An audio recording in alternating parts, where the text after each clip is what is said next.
Hey there. If you're a frequent listener to our show, you already know that our show is brought to you by our friends over at Artillery Sports. But what you may not know is that Artillery Sports helps athletes of all types win on and off the course and court. They do this by selling quality, durable, and precision manufactured sports equipment that keeps you in the game, while also using a portion of the profits to provide the funding needed to care for our nation's veterans. With Artillery Sports, it's more than just a game. So head over to artillerysports.com today to buy the quality equipment you need to keep you in the game and to help our nation's veterans at the same time. That's artillerysports.com. Make sure you head on over there today. Oh, and use the code DOCFIRST to get 10% off your first order. Welcome, everybody, to Documentary First, an inside look into documentary filmmaking. I'm your host, Christian Taylor, and a documentary filmmaker myself. And today we are picking up part 2 with our conversation with Corey Johnson. It is actually still April 23rd and in 2025. And we are 2025. 2025. I hate to tell you now, you have lost a year, Corey. Yeah, I feel older. Last year I gave you a year. Now you've lost it again. All right. So we're going to jump in. Those of you that did not listen to the podcast before, we went Shame to on college. you. Go back and listen to it. It was awesome. We barely got started. We went to college together. Corey is an actor. He's been in lots of different things. What was the very first movie you were in? The very first movie I was in was one of the last films John Schlesinger did. It was called The Innocent.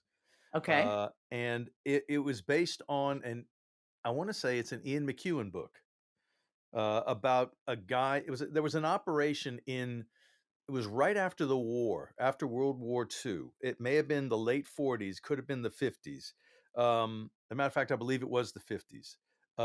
It was called Operation Gold, and there were people in West Berlin, and they were trying to dig tunnels near the wall near East Berlin to tap into the phone line so that they could monitor the Russian and communist air traffic. And it's not that it was a bad movie. It's just there was a wonderful cast. There was Anthony Hopkins, Campbell Scott, and Isabella Rossellini. Wow, that is a good cast. But as I tell people, you had an American playing a Brit, a Welshman playing an American, and an Italian playing a German, and That's so weird. it was very confused. Yeah. They're all brilliant actors. Yeah. For some reason, it wasn't like their finest hour, but we had a blast doing Did you? this. So Yeah, what we year had just was a great that? time. What year was that? 92. And can we still watch it today? I'm sure you can. You can find it somewhere. It's not And like did you people are have a good falling over role? the. No, No. I was Anthony Hopkins' right hand man, and Okay. you can see I was very, very, just very, very young. Did you know him?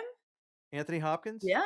I Did you knew him. I knew him well enough because I helped him with some of his. They have a thing called ADR, which is Yes. dialogue replacement. Yeah? I was helping him with his American accent in some of the scenes when he did ADR, just to make sure he was pronouncing the words correctly. Oh, what's he And like? he's absolutely lovely. He's just a Oh, wonderful guy. I mean, I think 92, we did it. I remember it must have been like October. We did it in the summer. And then around November of 92, I did the dialogue replacement. And he was knighted in the New Year's Day honors list in 1993. And I knew him well enough to call him briefly and say, "Congratulations, it's brilliant. What are you up to?" And I'll never forget him saying this.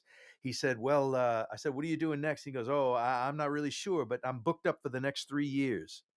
And I went, 3 years? wow.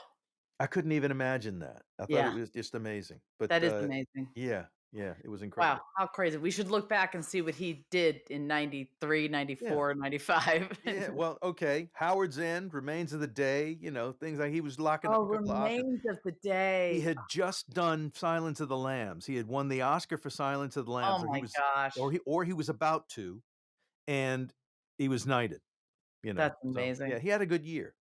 Well, you were learning. I mean, did you learn anything when you You were working with do.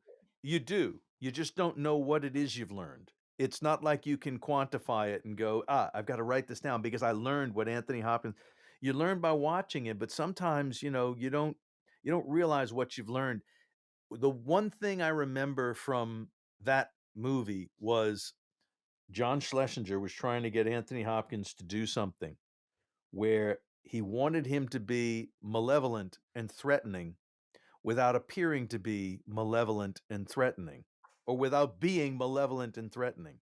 He had to tell this kid that nothing nothing would leave this site. And the line he said was he would say nothing, nothing. And he'd say not even a goddamn screwdriver. And it was just like nothing leaves this site. And the kid would go, "Okay." And then he'd leave. And Anthony Hopkins said, "It doesn't feel like it's very threatening." Because he would say, "Listen, Len, nothing leaves the site, okay? Not even a goddamn screwdriver, all right? Nothing." And he said, "It's got to be a bit more threatening." And so he nothing leave. And it was like, no, no, no. And John Schlesinger did something really brilliant. He said, we're gonna reload the camera. So we'll take a couple of minutes. And they're just kind of sitting there. And he said, "Tony," and he asked him something about Olivier. And Anthony Hopkins started talking about Olivier, and there were like 5 or 6 people around. The producer was there, and about 12 other people start listening. And he starts doing his imitation of Olivier and Ralph Richardson and Gielgud and all this because he was a brilliant mimic. And Hmm. everybody's laughing, and Tony is just in his element. And then somebody says, I think it was the first AD was a guy named David Tringham. He said, "Okay, I think we're ready." He said, "Okay, let's shoot this." And he goes, "Tony, just knock one out." And he just was so loose and so relaxed, and he just went, "Oh, by the way, Len, uh, I don't know if I told you, nothing leaves this site. I mean, nothing. Not a goddamn Scrooge." And it was just like, where did that come from? But it came from Schlesinger. I mean, Tony was a brilliant, brilliant actor, but that came from Schlesinger, and he knew exactly when to explode, when to calm down, when to, oh, he was a wonderful director. He was old school. There's so much that goes on a film set that if it happened today, and I mean, from actors, from everything, people would get canceled right, left, and center Hmm. because they don't allow it anymore. What do you There, mean there by that? I mean, there are things you don't know when something's going to happen where someone is going to go. I was offended by that. That Hmm. was I was offended by that, and you go, I can't help you. I can't help you with that. You know, Ricky Gervais did a great thing. He said, people say, that joke's offensive. It's like, no, the joke is a joke. It's a joke. It's just words. Well, I was offended by it. That's fine. That's fine. Don't laugh at it. Don't listen to it. But to say the joke is offensive, you're making a blanket statement about a collection of words. There are words in our language that some people will use them and they're fine. Other people use them and they'll die. That's true. And yeah. And so, I yeah. I yeah. learned that when I went to France, and these French people were using um, our swear words, Mm-hmm. but they meant nothing to them. Right. And so our Americans, who are very conservative, would just reel at them like, "Oh my gosh." But Right. these French people use them and laugh because they think they're Right. funny. Right. And then they would hear their swear words. They mean absolutely nothing to me. Right. Merde Right. mean, Right. merde or putain, Right. those Right. mean bad words, but I can say putain to you, it means Right. nothing. And Right. that's a very bad word in English, Right. that I would not say. And they're just words. But I Yeah. think what I hear you saying is today, things are so touchy and sensitive that we are all on guard and we're all feeling like we have to be very careful Yeah. um with Yeah. interacting with each other, and I think we're Yeah. not as free. And when you're on a set and when you're acting with others, part of the brilliance is being able to be free to interact with others. But I think Well, they're the you know nature the nature of acting is in a weird way, it's about, establishing a kind of a trust. the trust, right? And in some cases, I think 99% of the time, I mean, look, you could say, you could make the argument 99% of the population will never commit a crime in their lives. It's the 1% of the population that will or does that we have prisons for and that we have a legal system for. And you go, okay, but the legal system isn't designed simply to put people into jail. The legal system is designed so that there are parameters and rules that people follow. And when they follow them, by and large, everything's going to be great. It's the few people who take advantage of that system that get themselves in trouble. But I feel like, when you see the way things were done, and I'm not saying, oh, it was so much better in the older days. You could curse and you could, do whatever, and it was a man's world. It's not about that. It's about just you knew what was going to happen, and you knew why it was going to happen. You knew why it was supposed to happen, or you had an idea about why it was supposed to happen.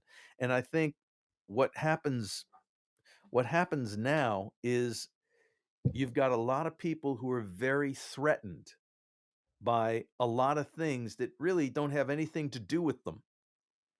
Yeah. And instead of saying it doesn't affect me at all, everybody says, well, no, no, no, it's got to, it should. And you go, why should it? Why should it? Why should I why should I worry about that when it doesn't come into my world, you know?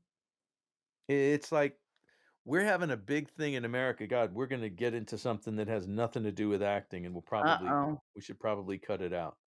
What are you No, I going to mean, talk about? no, it's just, I remember Rick Santorum about 13 years ago when he was running for president said the words, when I heard John F. Kennedy talk about the separation of church and state in America, I got sick to my stomach. And the whole crowd went crazy. Yay! Because he said, America is founded.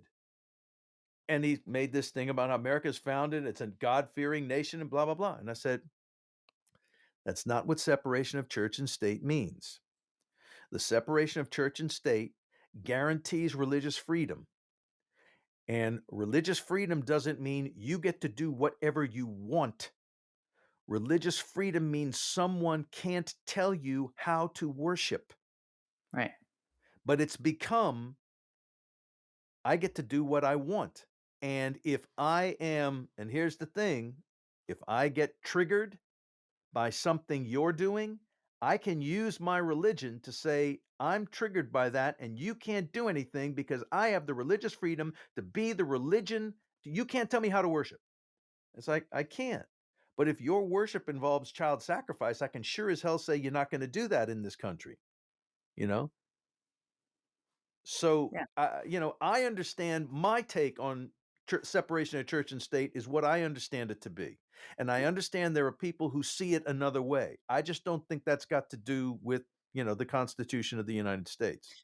Well, that's true. And what we should be abiding by is the Constitution of the United States. The problem these days is now people are confused or, discussing what exactly the Constitution of the United States means today or what it Yeah. was supposed to mean. Anyway, we're not here to talk about politics. We're talking about Let's that. get It's a great document.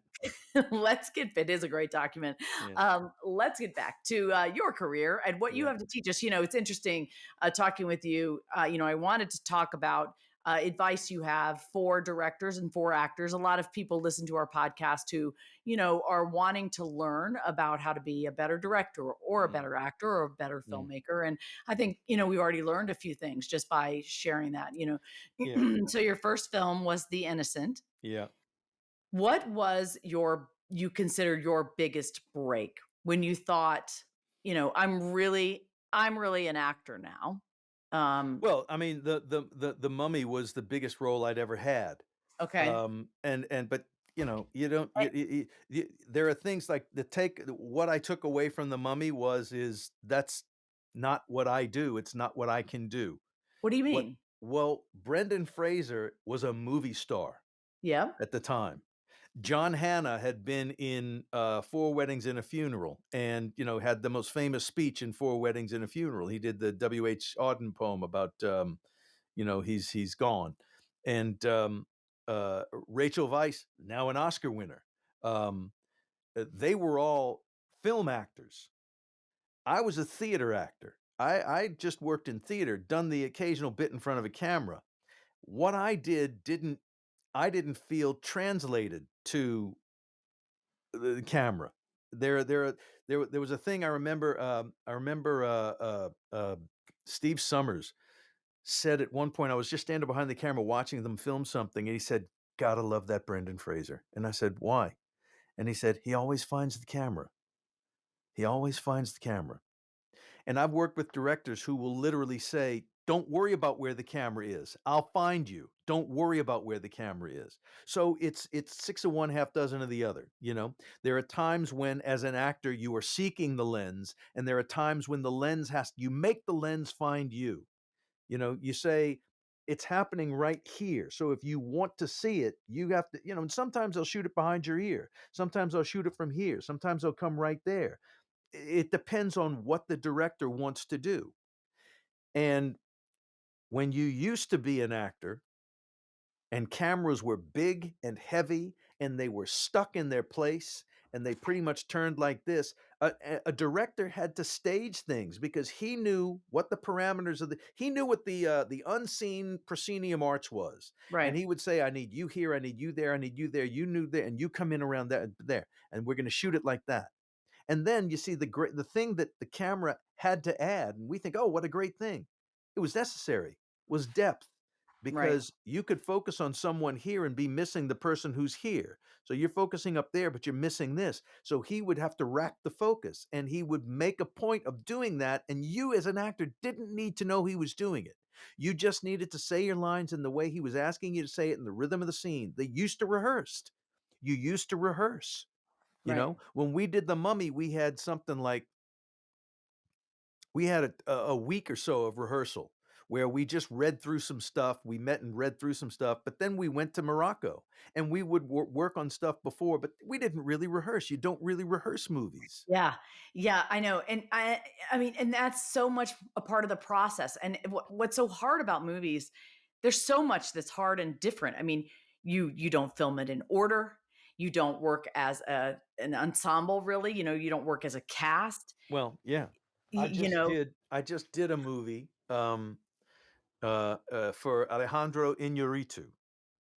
I can't tell you anything about it. I can tell you Tom Cruise was in it. I can tell you John Goodman was in it. can Michael you tell me the Stuhlbarg. name of it? There is no name yet. Hmm. We rehearsed 2 scenes for, I'd say, about a week each. And that doesn't sound like a lot of time. These are 10-minute scenes, 10 or 15-minute scenes. We rehearsed them for about a week. And then we started shooting them. And we shot them for weeks. And we would, at one point, we did something with one scene, finished it, went to another scene, had to come back and do the first scene again because his take on the scene had shifted and he Hmm. needed to get something else. He needed to shoot it again. So we went back to it. And you have to trust the director in that case.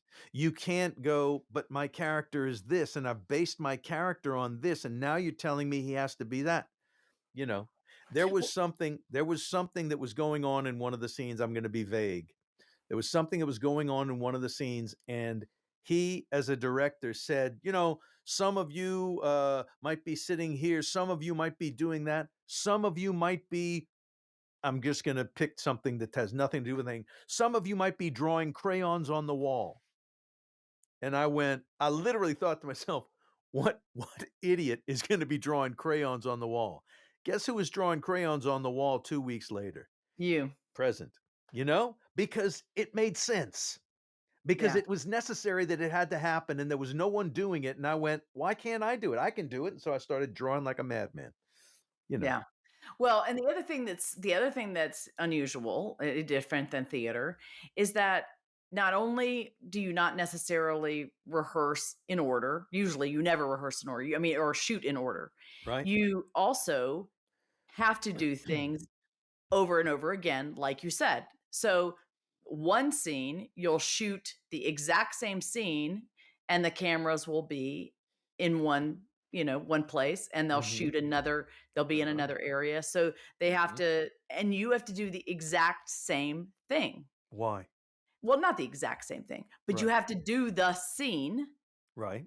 and you have to, you Right. know, gen gen So generally how many times in the theater do you do a completely different thing in front of an audience? every time. No, you don't. You telling me you don't use that line as your cue to come on stage? You Oh, don't well, come on I mean, wait. yeah. You don't come on through that door. You don't walk to this place and say that line. Yeah, You don't those look things at are this the actor. same. There are Those things that are set. Right. Yeah, But you but see, there's we so make it many out. variables. We that the same thing in front of a camera. Same thing in front of a camera. Yeah. That's exactly what the guy wants to catch. He wants to catch the moment. I mean, believe it or not, he wants to catch the moment where you go, I'm sorry, I forgot what I was gonna oh, I remember it now, and say it. Because he'll have that build up and then he'll cut away to someone else and cut back to you as you Yeah, say the line. He'll that's miss true. the bit where you broke character. This is the genius of it's why you don't I've seen actors do this. I haven't seen an actor do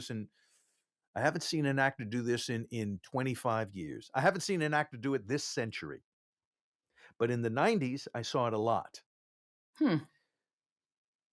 So, you suspect that you so I'm going to try that one. Cut. I'm sorry. Cut. And the director went, I'll say cut. Just you do your job. I've seen actors go, cut. Can we cut? Can we cut? I just, because You've seen actors today do that? no, you don't Then, see it anymore. You uh, don't see it anymore. And one reason I think you don't see it anymore is that the job of a director has fundamentally changed. It's no longer, in a way, it's a shame. I love collaborating. I love collaborating. I love being on stage with someone and going, I'm looking at you and it's alive. It's going to happen. I know. Um, look, I just did a play last year. Last year at this time, I was doing a play in the West End. Uh, I had one scene and it was with this brilliant actress named Laura Donnelly.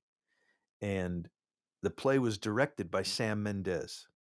Really? Yes, and she was great. She was just great. She was I mean, and I used to tell her, I said, "It's like watching." There was a Beckett play called I want to say it was called Mouth. What's her name? God, I can't think of her name. Who was the Beckett actress? Billy Don't ask Whitelaw. me. Billy Whitelaw did it, and it was just they had a spotlight on her mouth, and it was just like she had some kind of lipstick and white paint here, but it was the spotlight was like this, and all you could see was this. Oh, look, it did hearts because it thought I was doing that. That's about it. And she would just sit there and do the whole play, and everything was about her mouth, and her mouth was moving like this. And after a while, it was hypnotic. You just stare at it. This girl had lipstick on, and she would talk to me for like, she'd had these huge speeches and she would be talking and I would just watch her mouth doing this, just moving. And it was like hypnotic. And I would just sit there and look at her. And he kept telling me, be slower, be slower. And I would watch her and I would have a cigarette and I'd smoke the cigarette and I would just watch her mouth move and I could slow down because her mouth was it was moving so fast. I went, I'm going to be the opposite of that. And I would just smoke this cigarette and just be really slow with everything I did. But I watched Sam Mendes, and I used it euphemistically. Watching him direct at some point was like watching someone play three-dimensional chess. Because? Well, because he's working on levels you don't see or can't imagine yet. And I saw two moments, one of which I was directly involved in, and the other I was off stage. I was watching what he was doing. And in the second one, he worked a scene and he was tweaking something and figuring something out. And you see, with him, he's going, we've done this and we've worked this and this is like that. And something doesn't work. He goes, everything else is fine. This doesn't work.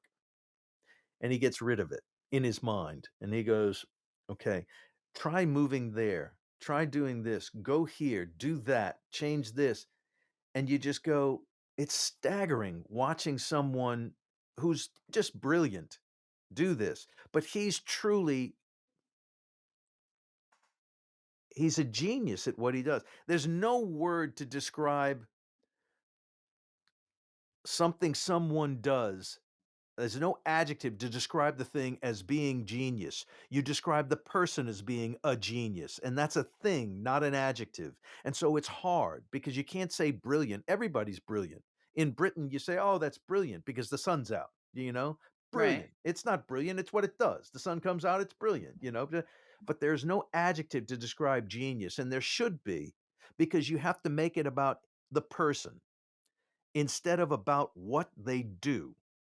And he was just magnificent. He was just magnificent about being absolutely fearless, about taking something that worked and making it better, not worrying about throwing it away. But he did it in a way when he went, it's at a crux point, and it's not going to make things fall down before or after. It's just going to refract it in a little different way that draws the focus where it needs to be, as opposed to diffusing it. And, he did that. I'm sure he did it over and over and over again. I only could speak for the 2 moments I saw, but I said to him, "They both took my breath away Hmm. because you were right." And, one of them directly affected me. And this is what he did. He went like this. He went in the middle of a scene. He looked at me and went, "Corey." Oh, he just lowered his hand. He meant sit down. And Oh, he meant sit down. I sat back down. Instead of getting up and moving, I sat back down and I went, because all of a sudden I understood everything that was going to happen. I understood the next 5 minutes. And when I did, my heart went boom, because I knew what was going on. And I Hmm. just kept looking at him like this. I was going, because I could feel what was coming. All I had to do was sit there and wait, and just wait. And I understood everything. And it's why you do it. Yeah. It's Those things yeah. keep you going, Yeah. but those things don't happen enough anymore. No.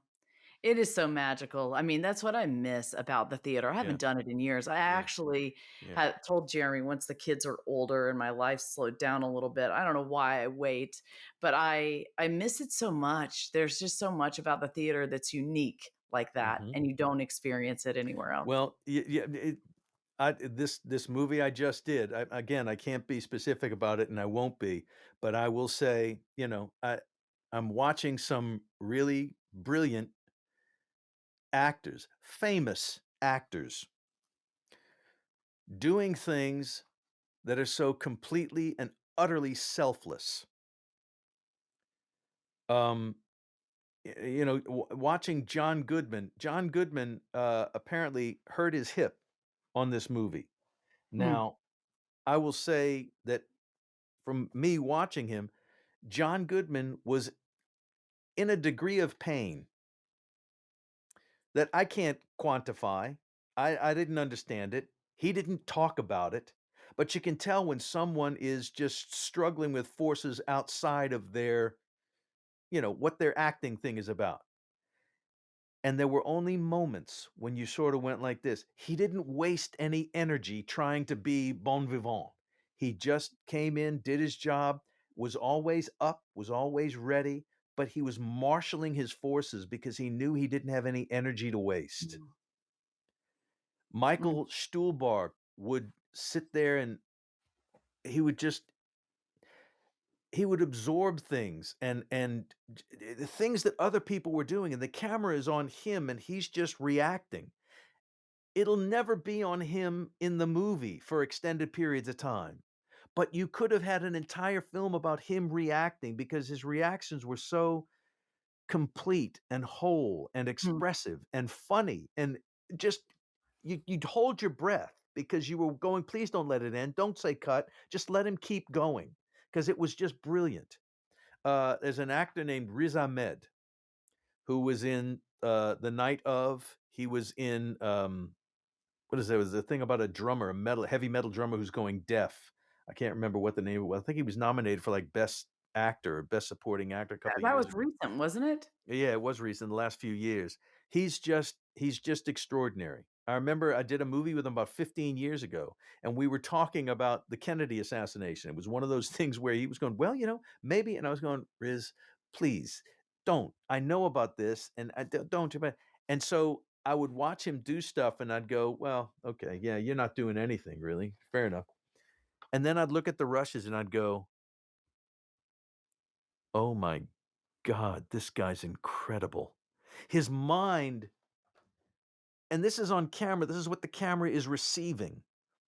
His mind is so fast and so nimble. It's like it was impossible to it was impossible to understand what he was doing. You just had to try and go on his journey with him. And these are actors I'm seeing every day, and I'm just Mm. going, this is just incredible to be watching it. I told the cinematographer, I said, I've been doing this a lot of years. When I work with a good cinematographer, I know exactly what he's doing. When I work with a great cinematographer, I see what he's doing and I go, oh, I get it. I never had a clue what you were up to, not an idea. I said, you are so far past brilliant. I don't know how to describe what it is you're doing. Interesting. Yeah. Well, now I want to see this movie. What kind of genre is it? Can you tell me that? No, Oh, I have no idea. do I you know? honestly, I Do have you know no when it's idea. coming out? No. No, you don't. Mm-mm. Well, this will be a mystery. I hope it Here was the comes thing. out. Here was the thing. We shot some of it on film, Real film. real Ooh, film. And interesting. I so didn't even know for the that happened. for the first time, I'm hearing while we're That's filming it. It cool. was like, wow, this is weird. Okay, Yeah. great. Cut. Check the gate. Check the gate. Are you kidding me? It's like you don't check the gate with digital anymore. You just, No, that's there's no gate. cool. That's super cool. Okay, so uh that's really awesome. Yeah. Yeah, so I mean, one of the things, here you started off in theater. We've talked Mhm. about a little bit about, your voiceover career. Finally, you got some money doing that. And Mm. and you are still doing theater. I've said before in my career that I have had to diversify in order to make things work. You really do if you're going to be in this business. A few things I've said, and maybe you Yep. agree, in Yep. order to make money, you really do have to do numerous things and Right. piece them together. And you Right. have to treat this like it's a business. Yeah. Yes, It's it not is it's your not called craft, show art. It's called right? show business. And you have to realize that you are the product, and you Yeah. have to, realize you're a small business owner, and Yeah. treat it that way. Yeah. And you have Which to is have to. very hard. It's It very is, hard. and I think and it's we weren't easier for taught some that in people. we It's weren't not. taught that in school. Yeah. It's not. No. And you can't. You can't teach someone that. No. It's Well, something you learn. I Well, all right. disagree. I Okay. disagree. If Let they me. would have had some sort of class, a Catholic, where they taught us this, and Mhm. I've talked to them about this actually. Mhm. I really do feel like they should have some sort of class that teaches young kids, if you're going to go into the business of acting, you need to realize this is what you got to do. You got to Mhm. set up a company. You have to Mhm. get a bank account. This is Mhm. how you do it. Mhm. You're going to have to pay taxes. It's going to cost you money to make Mhm. money. You're going to need to, and this is how you'll work it. Mhm. You're going to need to market. You're going to need to get an agent. You're going to Mhm. need to, have a CPA. You're going Mhm. to need to, treat it like a business. You know And how many you know how many actors who do that who don't really work? All of them. what do you mean? Every single one. There isn't an actor out there who's the unemployed actors who isn't a business, who doesn't have an accountant, who doesn't pay taxes, who doesn't all of that they do. There isn't an actor out there who doesn't already do that, and they're still not working. It's because it's got nothing to do with what the craft of acting is. These are all the things. It's like saying you need to know how to dress. Of course you do. You need to dress for you. Of course you do. That's what you're going to learn. But these are all things you do every day. These are the things you do like you breathe. Acting should be something you do like you breathe, but it's not. Acting is a craft. Acting Yes. is something you have to work at. Acting is something you never quite finish getting good at. You know? Yeah, when they say you're only as good as your last movie, that's the truth. Because if you're not getting better every time, if the movie you did 6 movies ago was your best work, get out. Stop. Yeah. Stop. So you said before, I'm going to go back to, you were talking about in The Mummy, Mhm. You said something about how you see Brendan Fraser Yes. and you didn't feel like this was for you or something like that. He did something What did you mean? when the director said, "Boy, that Brendan Fraser, he always finds He the wasn't camera." right, and so I what went did that tell I you about wasn't you? there's nothing I've been in drama school. I started at Catholic in 1982. I finished in 85. I went to London. I finished there in 88. So I did 6 solid years of training. Yeah, The word camera might have been mentioned twice, right, okay? No one said you have to know how to focus for the camera. right, They said you need to know where your audience is, but right, the audience for me was generally out there. So, right, I learned how not to speak like this. I learned how to right, speak like this, or I learned how to say something to someone who was there by talking like this and saying it like that. And at the last minute, swinging over to look at the person I was talking to on stage. But I had to project my voice out that way right, to an amorphous group of people, not to one person, to a bunch of people. right, and so you Right. do have to learn the skill of bringing everything in when you're on camera for sure. Exactly, exactly. But you go, there's a skill of bringing everything in, and there's a skill of bringing it in and still giving it out to one particular point. Yes, And the one particular point you can't look at. You have to yes, look past it or yes, around it. If you yes, it's death if you look down the barrel. yes. These are things they don't tell you, but you need to learn. So you never took an on-camera class? No. Interesting. So you I don't learned on I the don't fly. I don't know a lot of people. Yeah, it's like Simon Callow in his book said, I never took a fencing class either. What I needed to learn about fencing, I learned on the fly, you know? Huh, The first time someone says to you, "Don't look down the barrel," you go, "Okay."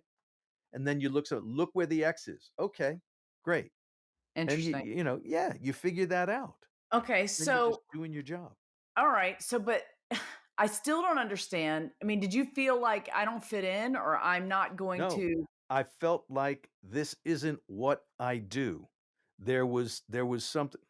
but you've done it. You've done it. Of course I have. Of You've course I have. continued to do it to this day. Of course I have. I watched them. It's like when I said I watched Riz Ahmed and he would do his thing and I would go, "Oh man, you're not even doing anything. You're just not don't you see that, when you say I want to believe in you, but you're making it very difficult. You should be saying, I want to believe in you, but you're making it really difficult."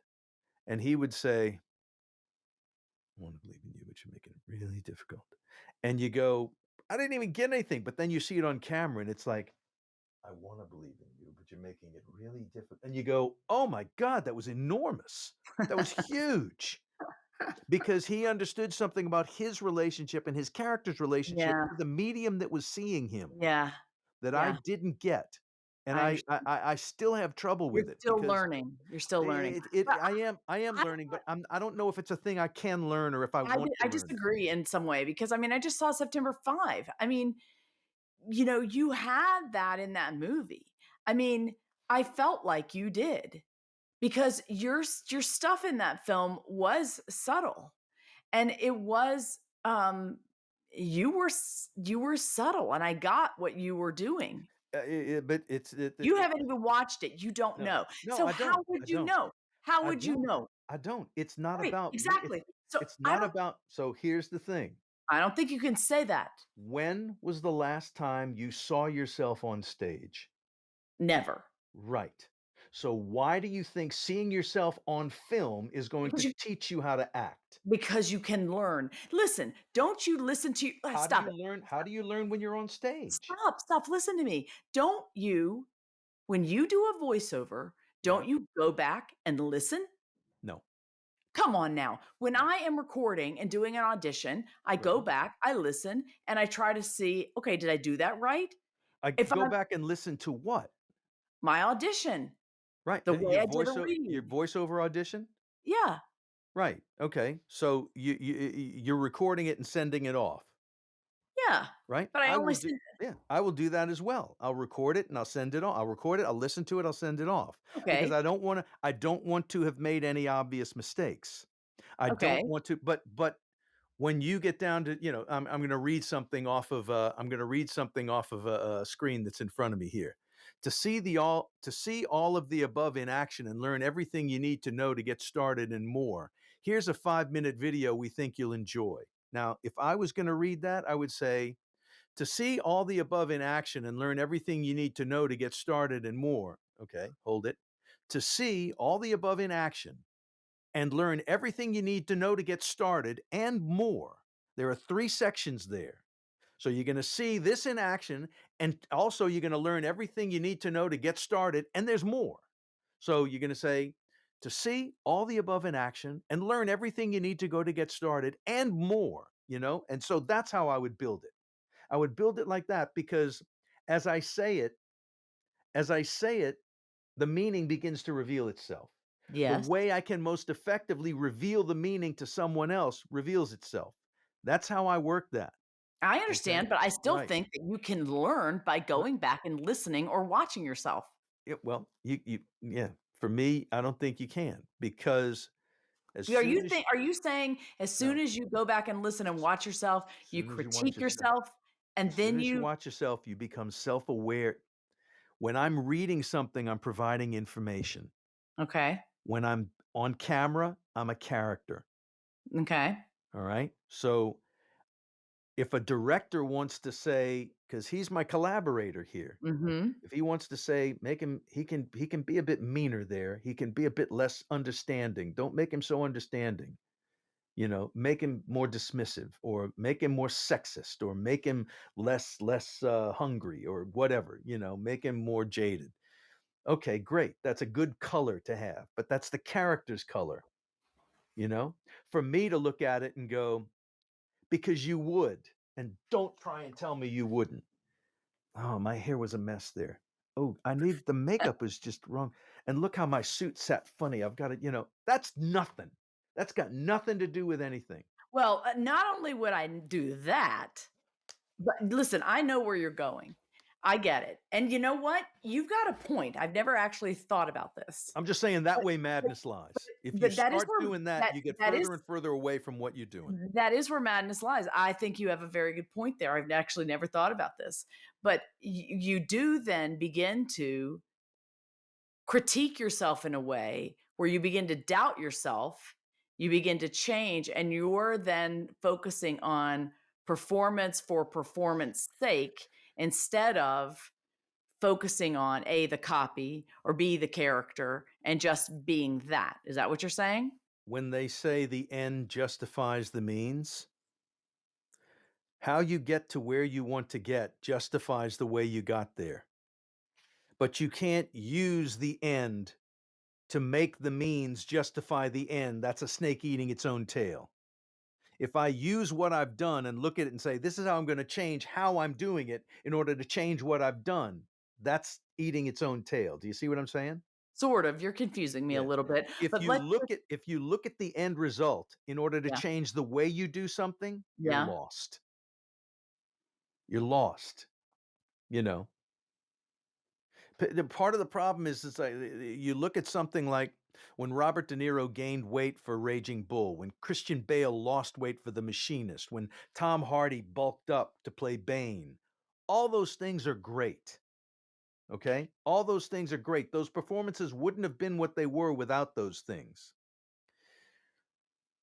It still would have been a Robert De Niro performance if he had only gained 20 pounds or if he had just looked a little bit heavier, you know? So people look at this end result and go, ah, he gained weight. That's not why he's great. He's great because he's great. Marlon Brando gained weight late in his life. You That did. didn't make him a better actor. That just made Or him fat. or a worse one. Yeah. He was still Marlon Brando. It's just Yeah. he gained weight, So, It's interesting. Your approach actually, you're approaching film acting exactly the way you would approach theater acting. yes. And no different whatsoever Right. because you're treating it, and I get now what you're saying. Right. You're not adapting yourself at all to screen acting. And No. No, I am. I am. I can only bring what I've got. And then it's like you turn it some way. When only I slightly. Yeah. You only need to turn it slightly. When I'm on stage, when I start off rehearsing, I'm not projecting my voice. I'm not, standing up straight. Yeah, I'm trying just to exist on stage and be a thing and receive information. I'm trying to receive information because the information I receive is going to affect the information that comes out. yeah, If I'm standing on, I'm going to be, disgustingly blunt right now. If I'm standing on stage with a woman and we're doing a scene and she begins taking her clothes off, if I don't somehow react to that, I'm not being true to anything that's going on. So that's information I receive, and I've got to respond in kind. Acting is not acting, acting is reacting. yes. Even when you're by yourself, even when you're by yourself. One of the most brilliant things I ever saw was somebody was doing Hamlet, and they started the first monologue, oh, that the tutus hulled flesh. The first line of it is, now I am alone. And he went, everybody leaves, it's just, you can go, Mom, and you, Claudius, you guys take off. And he went like this, and he just sat with the audience, and he went,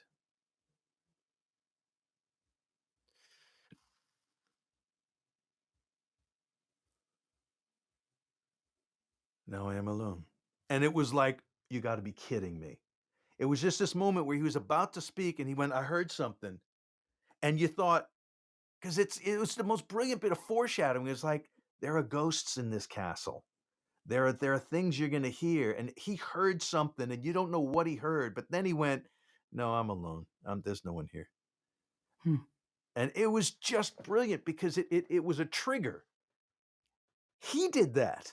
The actor did that. Someone may have put the idea in his head, but he did it to nothing. He did it just because he could, you know? Now, the flip side of that is sometimes you get actors who just, it's me and I'm doing my thing. And, it's like I've known actors who've, I knew a guy, very famous actor. You probably know him. Took over for a role that I did. It went into town. I couldn't do it. He took over.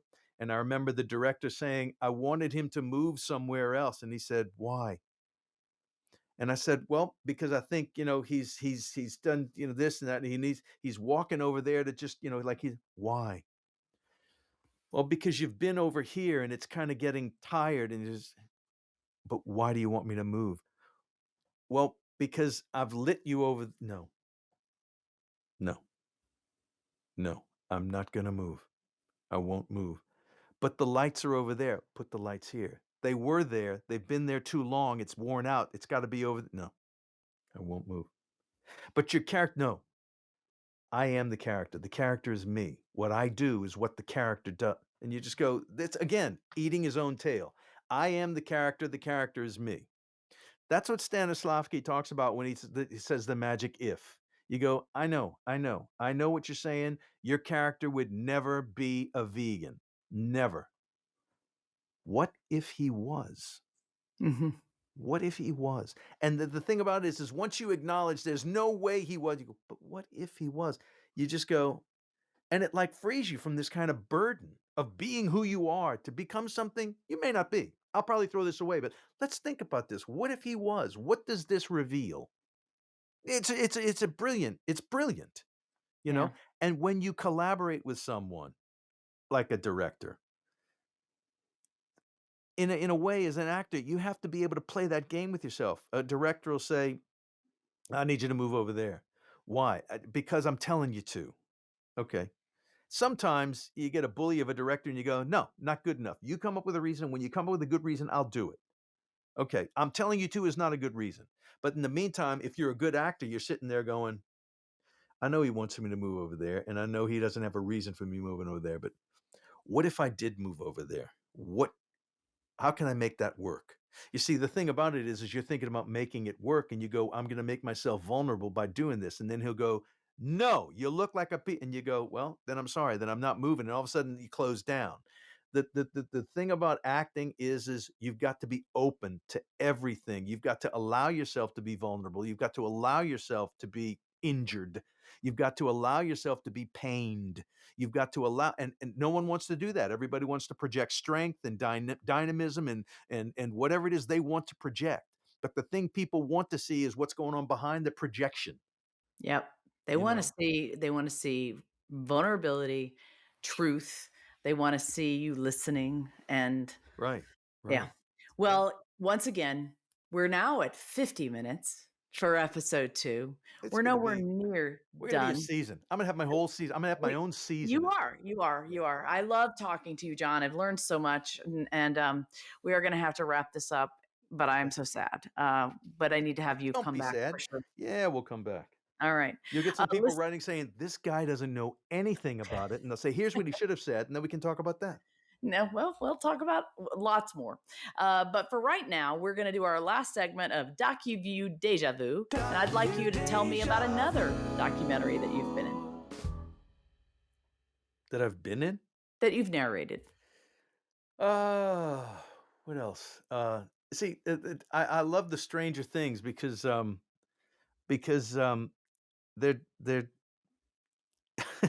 they're not they're not real.